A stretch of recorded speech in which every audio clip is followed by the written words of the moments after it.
আসসালামু আলাইকুম। আজকে তোমাদের মাঝে তিন বন্ধুর একটি হাদিসের গল্প, যেটা সত্য গল্পটি তোমাদের সামনে তুলে ধরব। গল্পের নাম পাথরের মধ্যে বন্দি তিন বন্ধু, দোয়ার অলৌকিক শক্তি।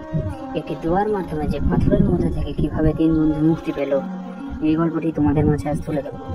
এটা হাদিসে বর্ণিত সহিহ বুখারী, সহিহ মুসলিম একটি প্রামাণ্য সত্য ঘটনা। তিন বন্ধু একদিন পাহাড়ের দিকে যাচ্ছিল। হঠাৎ করে প্রচন্ড বৃষ্টি শুরু হওয়ায় তারা তিনজন দ্রুত একটি গুহার ভিতরে আশ্রয় নেয়। অনেক বৃষ্টি হচ্ছিল বাইরে, বৃষ্টির সঙ্গে ঝড় বাতাস বইতেছিল। কিন্তু হঠাৎ পাহাড় থেকে একটি বিশাল পাথর গড়িয়ে এসে গুহার মুখ বন্ধ করে দেয়। তারা তিনজন ভেতরে আটকে পড়ে। কোনো রাস্তা নেই, কিছুই দেখা যাচ্ছে না, ভেতরে ঘুটঘুটে অন্ধকার। তখন তারা বলল, এখন আমাদের কি হবে? আমাদের বাবা মা আমাদের তো খুঁজেও পাবে না কখনো। তারা সবাই আল্লাহর এই সময় এক বন্ধু বলে উঠল, চলো আমরা আল্লাহর কাছে দোয়া করি।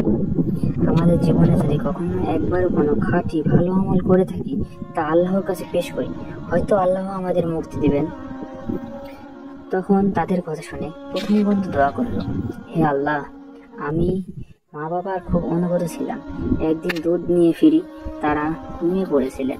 আমি সারা রাত দাঁড়িয়ে থাকি, তাদের না জাগি, না দুধ খেয়ে, যতক্ষণ না তারা জেগে ওঠে। এটা যদি তোমার জন্য হয়ে থাকে, তাহলে আমাদের মুক্তি দাও। এই তার দোয়ার কথা শুনে পাথর একটু সরে গেল, কিন্তু বের হওয়া যাচ্ছিল না। দ্বিতীয় বন্ধু দোয়া করল, হে আল্লাহ, আমি এক মেয়েকে ভালোবাসতাম। আমি তাকে পাপের পথে ডাকার চেষ্টা করেছি, কিন্তু সে বলল, আল্লাহকে ভয় করো। আমি তখন নিজের মনকে দমন করি, কিছু ঘটি। এটা যদি তোমার জন্য হয়ে থাকে, তবে মুক্ত দাও। তার কথা শুনে পাথর আরো একটু সরে গেল, কিন্তু তখনও বের হওয়া যাচ্ছিল না। তখন তৃতীয় বন্ধু দোয়া করলো, হে আল্লাহ, গরিব জমিদের কাজের মজুরি রেখে দিয়েছিলাম। অনেক বছর পর সে এলো এবং আমি তার উপার্জন দিয়ে গরু ছাগল খামার বানিয়েছিলাম। আমি সবাই তাকে দিয়ে দিলাম। এটা যদি খাঁটি ইখলাস হয়, তাহলে মুক্ত দাও। এবার পাথর পুরোপুরি সরে গেল। তারা তিন বন্ধু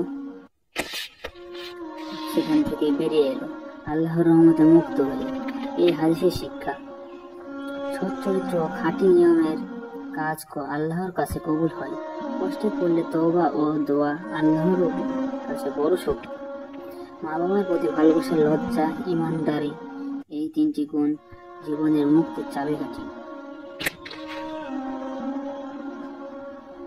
তাই আমাদের সকলের উচিত পাপ কাজ থেকে দূরে থাকা এবং বেশি বেশি করে আল্লাহর কাছে তওবা করা।